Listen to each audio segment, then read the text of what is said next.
आउनुहोस् एकैछिन हामी लागौं रामेछाप जिल्लाको सुनपति गाउँपालिका 3 हिलेदेवीमा अवस्थित सुनपति डाँडातर्फ।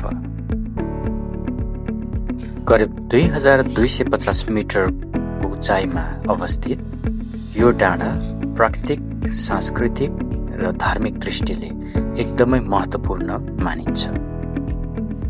तामाङ समुदायले आफन्तको सम्झनामा बनाउने परम्परागत लहरीमानी अहिले यस ठाउँको धार्मिक सभ्यता मात्र नभई एउटा आकर्षणको थलो पनि भएको देखिन्छ। एउटै रङ र आकारमा बनेका 108 मानीहरूले यो डाँडालाई धार्मिक मात्र नभई अद्भुत सौन्दर्यको प्रतीक बनेको छ।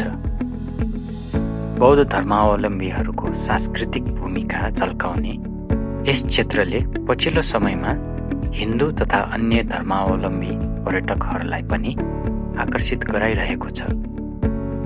सुनपति डाँडामा रहेको परम्परागत लहरीमानी सँगसँगै त्यही डाँडाको तल्लो भागमा अवस्थित 35 फिट अग्लो शिवको मूर्ति सहितको सुनपति महादेव मन्दिर पनि अर्को आकर्षणको स्थल बनेको छ, जहाँ पुग्न 265 वटा सिडी उक्लिनु पर्दछ। तसर्थ शीतल हावा र अद्भुत हिम श्रृङ्खलाको आनन्द लिँदै 360 डिग्रीको प्यानोरामिक दृश्य हेर्न जाने होइन त सुनपति डाँडातर्फ।